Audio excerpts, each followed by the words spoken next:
ladies and gents in Cyberland, coming back to you with another film review, and this is just action, action, action.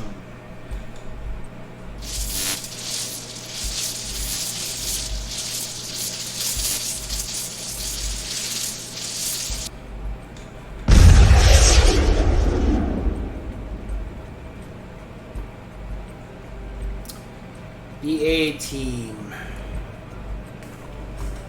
Sid.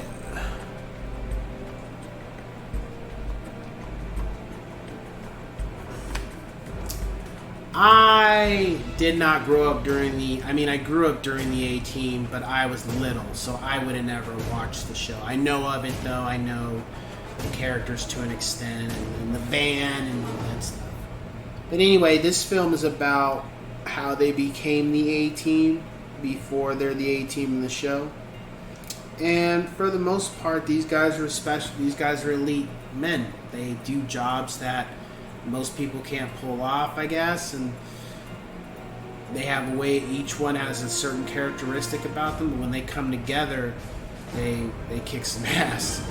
And for the most part, the one that keeps them kind of all in check is Liam Neeson's character, Hannibal.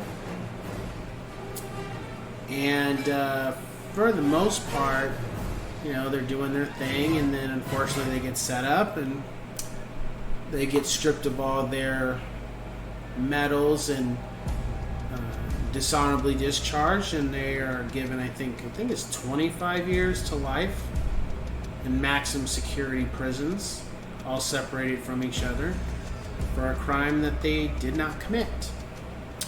And the film is about them trying to exonerate themselves and get it resolved. And during the film, they find out that, not only where they were set up, but it goes way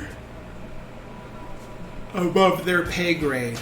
And for the most part, they're like, we are going to get this resolved, and we are going to kick some ass while we do it.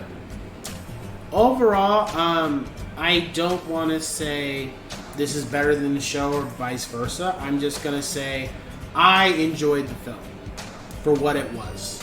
Now, for those watching, please don't cut my head off because I didn't watch the A-Team, the show, and I'm not going to say if those who portrayed the characters from the show did a good job or not. I would just say I liked all the characters.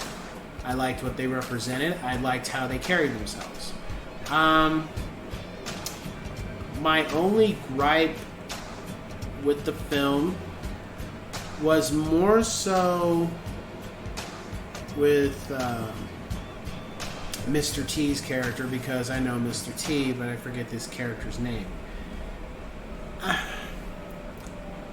I kind of felt like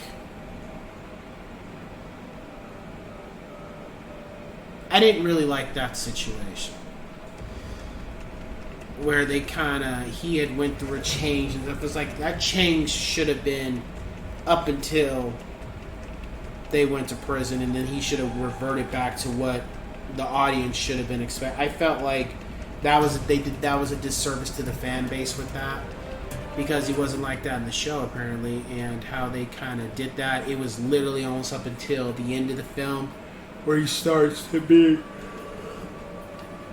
himself again, and that's just like, I can understand if you do that for a second film or a third film. You should not have done that for the first film, because the people who are fans of the A-Team, they're all getting to see these characters on the screen for about a 2-hour film, and you got one of the characters not fully portraying the character that they saw on the show that everybody else is doing. They're being portrayed to the similar to the way on the show, except him, because he's taken a no vow of not killing anyone. I'm just like, okay. I just thought that was, I had an issue with that. But otherwise, no, I thought the film was good. And then just seeing how the characters are when they're by themselves and how they are when they come together, that was pretty funny. My rating for the film is an 8 out of 10 yes sirs. I would say if you've never watched the films or the show, check it out. I mean, you might like it. I know, unfortunately, they're not going to make a second one because I guess the first one didn't make as much money as it was supposed to, but whatever. If it's a one-off, I enjoyed it. And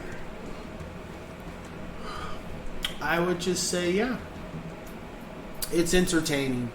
It doesn't try to push anything. It doesn't try to be more than what it was. It doesn't try to be taken too seriously either. It was just a good popcorn, fun flick. What I got from it. Yeah. So with that being said, I will catch you guys on the next one. Take care.